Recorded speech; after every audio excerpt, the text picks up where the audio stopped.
ఇప్పుడు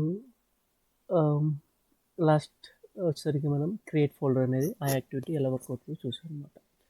సో ఏంటంటే ఒక న్యూ ఫోల్డర్ క్రియేట్ చేయడానికి ఈ యాక్టివిటీ యూజ్ చేసేసి న్యూ ఫోల్డర్ని మనం క్రియేట్ చేయొచ్చు. సేమ్ డిలీట్ ఫోల్డర్ అనమాట. ప్రీవియస్గా ఇది లేదు కదా, మనము క్రియేట్ ఫోల్డర్ అనే యాక్టివిటీ ద్వారా ఫోల్డర్ క్రియేట్ చేస్తాం.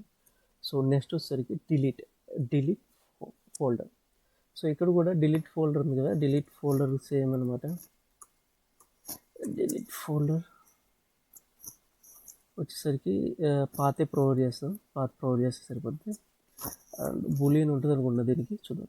So let me delete this activity and then let me go to activities and find delete folder. So here you can see delete folder, drag and drop, plus menu navigate చేయాలి. So okay, ఇక్కడ ఏమడుగుతుందంటే folder name అనేది అడుగుతుంది. So తీసుకొని డైరెక్ట్గా మనం కూడా డాక్యుమెంట్లో కాదు, డీలో మై ఛానల్లో డెమో ఫైల్ ఓకే ఇచ్చేసాను. సో పాత ఒకటి సరిపోతుంది. సో చూద్దాం మన ప్రాపర్టీస్, మిగతా ప్రాపర్టీస్ ఏమి. పాత్ రికర్సివ్ ట్రూ ప్రైవేట్, ఇంకా పాత ఒకటి సరిపోతుంది.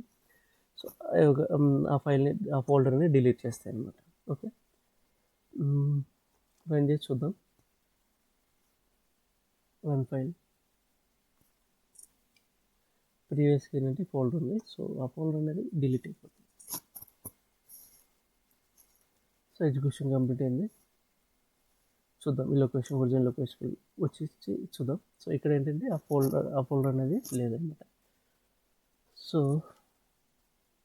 ఇదనమాట, మనము ఫోల్డర్ని డిలీట్ చేయాలనుకుంటే ఈ యాక్టివిటీ యూజ్ చేసేసి డిలీట్ చేయొచ్చు. ఓకే, నెక్స్ట్ వచ్చేసరికి ఫోల్డర్ అడ్జస్టెడ్ అన్నమాట. ఓకే,